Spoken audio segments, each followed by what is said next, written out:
मैं समय हूँ और आज महाभारत की अमर कथा का एक और अंश सुनाने जा रहा हूँ। यह महाभारत केवल भारत लोक की कोई सीधी सादी युद्ध कथा नहीं है।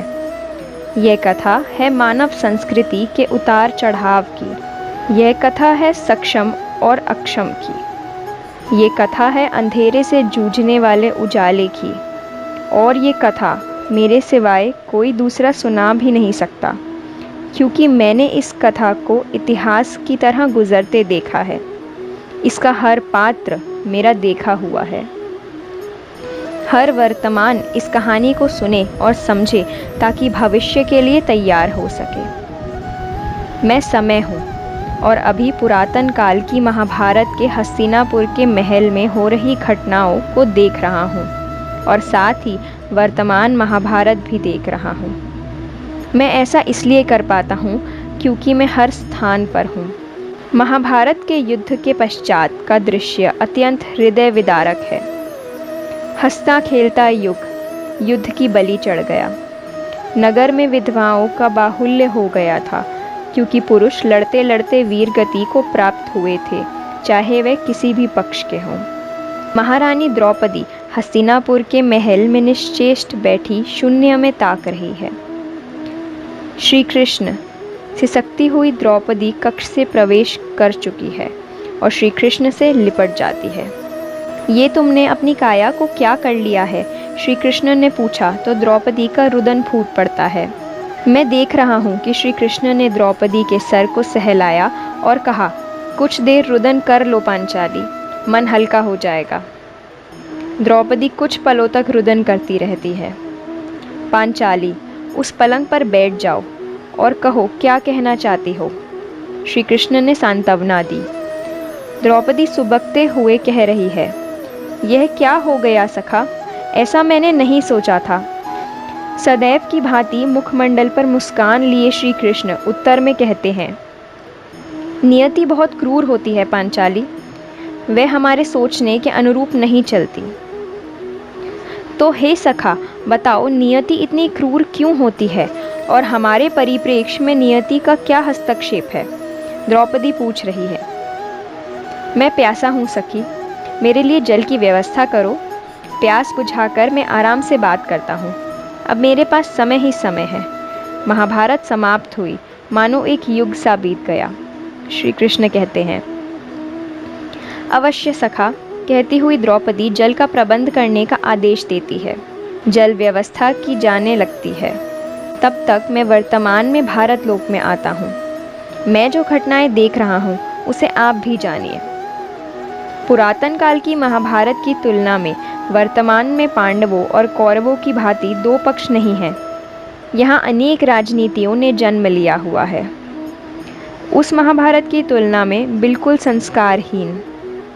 यदि उस युग में पांडवों की तरफ से भीम, नकुल, सहदेव, अर्जुन, युधिष्ठिर, द्रौपदी के पांचों पुत्र सात्यकी, उत्तमौजा, विराट, द्रुपद, धृष्टद्युम्न, अभिमन्यु, पांड्यराज, घटोत्कच, शिखंडी, युयुत्सु, कुंती भोज, शैब्य और अनुपराज नील थे, तो कौरवों की तरफ से जो योद्धा थे उनमें भीष्म, द्रोणाचार्य, कृपाचार्य, कर्ण, अश्वत्थामा, मद्र नरेश शल्य, भूरिश्वा, अलम्बुश, कृतवर्मा, कलिंगराज, श्रुतायुध, शकुनी, भगदत्त, जयद्रथ, विंद, अनुविंद, कंबोजराज, सुदक्षिण, बृहद्वल, दुर्योधन व उसके 99 भाई सहित अन्य हजारों योद्धा थे। एक दूसरे के प्रति संस्कारों को जीवित रखा गया था। उधर जल की व्यवस्था हो गई थी। श्री कृष्ण ने अपनी प्यास बुझाई और कहना आरंभ किया, पांचाली, नियति हमारे कर्मों को परिणामों में बदल देती है।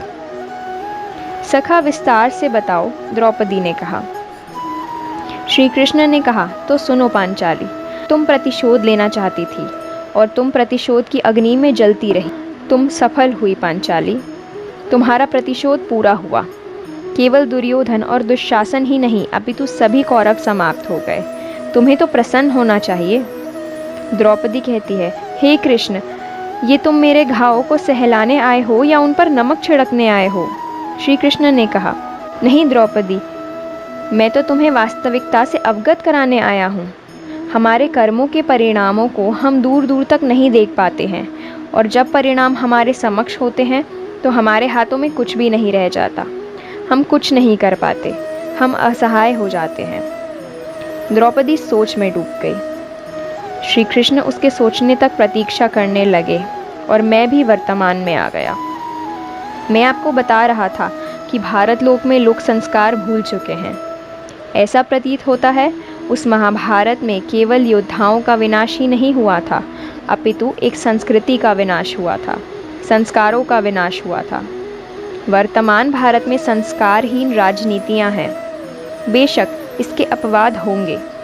मैं देख पा रहा हूँ कि संपूर्ण विश्व के साथ साथ भारत लोकवासी भी कोरोनासुर के साथ युद्ध भूमि में जूझ रहे हैं। अंतर इतना है कि इस युद्ध में संस्कार नाम मात्र के हैं। राजनीतिज्ञों के मुख से निकलते अप्रिय और अपशब्द विपक्ष को आहत करते हैं, किंतु उन पर किसी का नियंत्रण नहीं है। यदि मैं कहूँ कि इस समय भारत लोक में वाक प्रदूषण का बोलबाला है तो कोई अतिशयोक्ति नहीं होगी। उधर मैं देख रहा हूँ कि द्रौपदी सोच विचार की मुद्रा से बाहर आ गई है। तो क्या इस युद्ध के लिए मैं ही पूर्ण रूप से उत्तरदायी हूँ? द्रौपदी ने प्रश्न किया। नहीं द्रौपदी, तुम स्वयं को इतना भी महत्वपूर्ण मत समझो, लेकिन तुम अपने कर्मों में थोड़ी सी भी दूरदर्शिता रखती तो स्वयं इतना कष्ट कभी नहीं पाती, श्री कृष्ण ने कहा। द्रौपदी फिर विचारमग्न हो गई। मैं देख रहा हूँ आज अत्यधिक विचारमग्न द्रौपदी पुनः श्री कृष्ण से संवाद करने लगी है। तो मैं क्या करती श्री कृष्ण? द्रौपदी ने हताश स्वर में कहा। सुनो पांचाली, जब तुम्हारा स्वयंवर रचा जा रहा था तब उसमें भाग लेने महारथी कर्ण भी आया था और उसका अपमान हुआ। तुमने भी कर्ण का अपमान किया। यदि कर्ण को भाग लेने दिया जाता तो संभवतः परिणाम भिन्न होते। फिर एक ऐसा अवसर आया जब कुंती ने बिना देखे और सोचे समझे तुम्हें 5 पतियों की पत्नी बनाने का आदेश दे दिया था। तब तुमने उस आदेश को क्यों सहा? तब तुम क्यों चुप रही? तब तुम शब्दहीन रही। तुम वास्तविकता बताकर उस आदेश को विनम्रता से अस्वीकार कर सकती थी। यदि ऐसा होता तो परिणाम कुछ और ही होता। एक अन्य अवसर पर जब दुर्योधन माया द्वारा निर्मित तुम्हारे महल के मायावी कक्ष में था तो वहाँ उसे अनेक भ्रांतियाँ और ब्रह्मजालों का सामना करना पड़ा। वहाँ भी तुमने अंधे का पुत्र अंधा होता है जैसे आहत करने वाले शब्द कहकर दुर्योधन का घोर अपमान किया। यदि तुम दुर्योधन का अपमान न करती तो संभवतः चीरहरण की स्थिति उत्पन्न ही नहीं होती और परिस्थितियाँ भिन्न होती। सुनो पांचाली, हमारे शब्द हमारे कर्म होते हैं। हमें अपने शब्दों को बोलने से पहले अवश्य तोल लेना चाहिए पांचाली, अन्यथा उसके दुष्परिणाम केवल स्वयं को ही नहीं अपितु पूर्ण परिवेश को विचलित करते रहते हैं, दुखी करते रहते हैं। पांचाली, संसार में केवल मनुष्य ही एक ऐसा प्राणी है जिसका जहर उसके दांतों में नहीं उसके शब्दों में होता है। और पांचाली से सकती रही। मैं इस घटना को देखता रहा। श्री कृष्ण ने मानो यह संदेश दिया हो कि अपने शब्दों का प्रयोग करने से पूर्व उन्हें भली भांति तोलें, किसी की भावना को ठेस ना पहुंचाए, किसी को अपमानित ना करे, अन्यथा वे एक अन्य महाभारत को जन्म दे सकते हैं। सत्य को जीवन में अपनाएं और जीवन चरितार्थ करें। मैं वर्तमान भारत लोक में हो रही अनेक घटनाओं का साक्षी हूँ। यहाँ राजनीति में अनाप शनाप अनर्गल बोल बोले जा रहे हैं, मर्यादाएं भंग हो रही हैं, संस्कार सिसक रहे हैं, एक दूसरे पर लांछन लगाए जा रहे हैं, शब्द भी संस्कारहीन हो चले हैं। उस महाभारत में जहाँ संस्कारों का बोलबाला था, पर फिर भी कुछ शब्दों ने महाभारत को जन्म दे दिया। पर आज की महाभारत में जहाँ संस्कारहीन शब्दों की संख्या बढ़ती जा रही है, उन्हें अपनाने वाले बढ़ते जा रहे हैं, कहीं किसी शब्दासुर को जन्म ना दे दे और एक नई महाभारत इतिहास के पन्नों पर दर्ज होने के लिए ललायत ना हो जाए। ये तो मैं भी नहीं बता सकता कि नियति में अब क्या लिखा है, परंतु भूतकाल और वर्तमान से अनुभव लेकर भविष्य को तो संवारने का प्रयास किया ही जा सकता है। संभवतः हमारे कर्मों के परिणाम जब सामने आकर हमें भयभीत करेंगे तो हम उसे नियति का क्रूर चक्र कहें। अगर आपको ये वीडियो अच्छी लगी हो तो वीडियो को लाइक करें, कमेंट करें और अगर आप हमारे चैनल पर पहली बार आए हैं तो चैनल को सब्सक्राइब करें। धन्यवाद।